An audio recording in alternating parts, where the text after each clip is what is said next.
What's going on, guys? In this video, we're going to be going back and revisiting the NECA Toys Friday the 13th 8-bit Jason, as we have a look at the original Comic-Con 2013 exclusive Jason and the re-release Jason featuring Pamela Voorhees' head.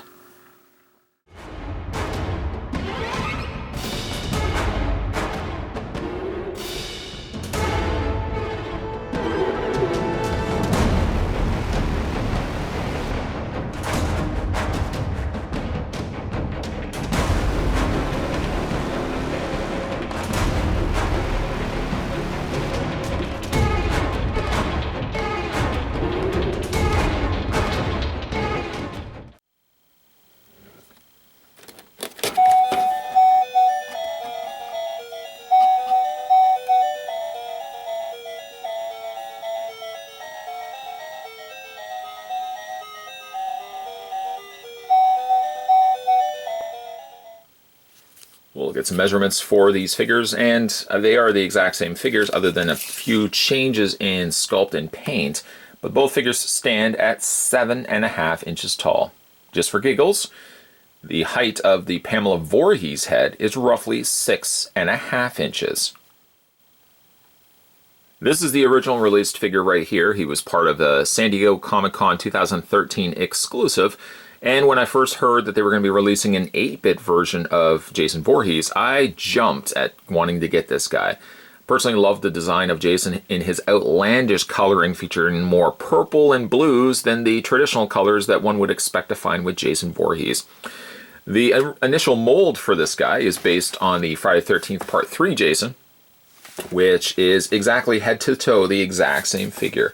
Right down to, if we go ahead and take the mask off,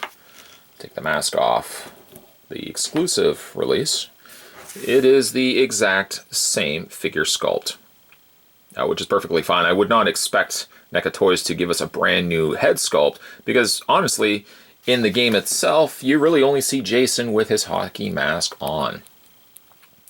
Now, the original release of this guy, and the reason why I want to basically look at both of these at the same time, was there was no sense in re-reviewing just one of the Jasons. I was going to review both of them because, again, they're really not that much different from one another, as you'll see in a second. So this first release Jason had translucent plastic. If you played the 8-bit version of the Friday the 13th game, Jason Voorhees in the game, again, appears in this really outlandish purple color with all his limbs and his mask being a blue. Now, NECA, strangely, for their exclusive, decided to release this guy with translucent plastic rather than solid matte plastic. So, for example, the hockey mask is a translucent plastic, which also does glow in the dark. All his weapons also do glow in the dark as well. But it is interesting. I would have hoped, though, for a solid mask, which is essentially then what we got with the re-release of him. As you would then expect, again, all his hands, his fingers are all translucent plastic, which again worries me a little bit, putting things such as weapons and stuff in his hand, for fear that, especially like the thumb being its standalone, and really I guess all the fingers for that matter, because they are separate pieces, I worry that clear plastic over the course of time I find does get brittle, and I hope that not be the case here with the Jason's hands. His feet, very strange, also feature translucent blue plastic. Body mold, again, if you've seen the Jason 3, Friday the 13th 3 Jason, it's exactly the same. So the shirts, the neck, the arms, the legs, the boots, everything is exactly the same. Let's go ahead and just take the mask off, though, for giggles. And again, nice head sculpt. So nice that even the ultimate version of Part 3 Jason still utilized the same head sculpt. If it ain't broke, don't fix it. NECA didn't want to fix anything really about the head sculpt, and even like the exclusive looks perfectly fine. A little bit of extra paint could have gone certainly a long way in favoring of just giving it all solid purple, but nonetheless, it's actually a decent looking figure. And again, the mask and whatnot does glow in the dark. We'll see if maybe we can get some glowing action going on at some point during this review.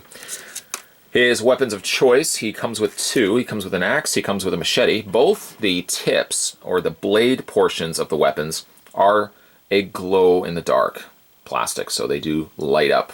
And hopefully I can show you that in the next little bit.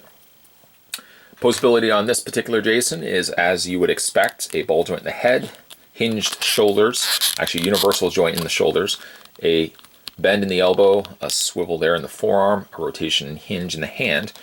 You got your upper torso ball joint, waist swivel.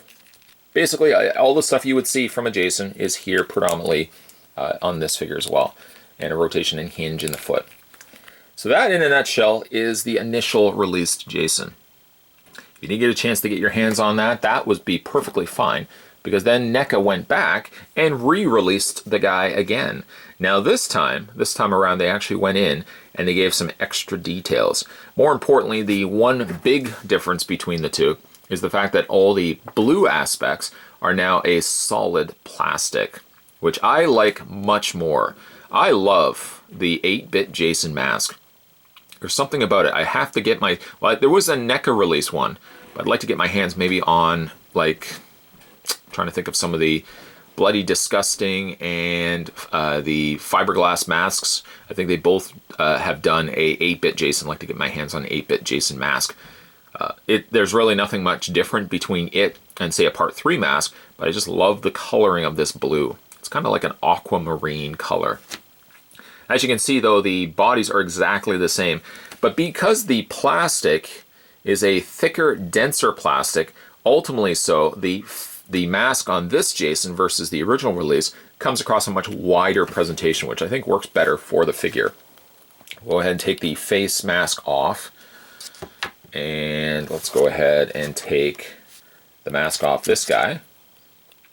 And you can see, once again, same figure sculpt, but they've added some additional panel lining in there as well. And this particular Jason has the luxury of getting some really creepy looking bright, almost bright orange, bright yellowy orange eyes, which looks really cool. Also, the areas of the mouth have been painted in black, so you can see the teeth and whatnot stand out certainly a lot more than the one before. You're not really going to necessarily be displaying him without a mask. Maybe you will, I don't know. But I would be displaying him with the mask myself. I may not see all these cool details, but I appreciate the fact that they would have gone in and done that. So you've got some panel lining on the under area of the collar, which helps the collar to stand out. Some panel lining there around where the flap of the collar essentially flaps over.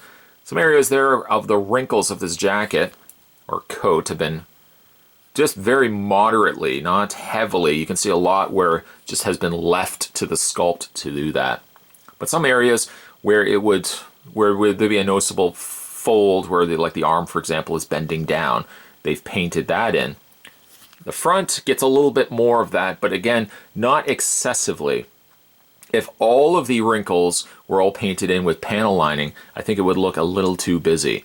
But keeping at its moderate pace, it does actually look quite good by just having the few little notches, the few little lines, the few little wrinkles painted in black. The legs don't get nearly as much. There's a very faint line running down the sides of the leg, which this figure did not have. I can't tell you whether actually it was intentional because it's so light in coloring. I don't even know why this line was even there. Wrinkles on the legs are good, again, just carrying over the same sculpt as before. And this time around, they've panel lined the areas where the sole connects to the underside of the shoe. Strange to have that there, but again, they want to just incorporate a little something extra above and beyond just having the sculpt of the shoe. So there are your two Jasons. I won't really go through the articulation on this one just because it's the exact same as this one over here. And let's go ahead and get their masks going on there. For his accessories, the updated re-release version Jason, he did get the exact same axe, the exact same machete as this one right here. This one does not glow in the dark though, it just favors more a very bright white for the blades in exchange for something that's going to be glowing in the dark.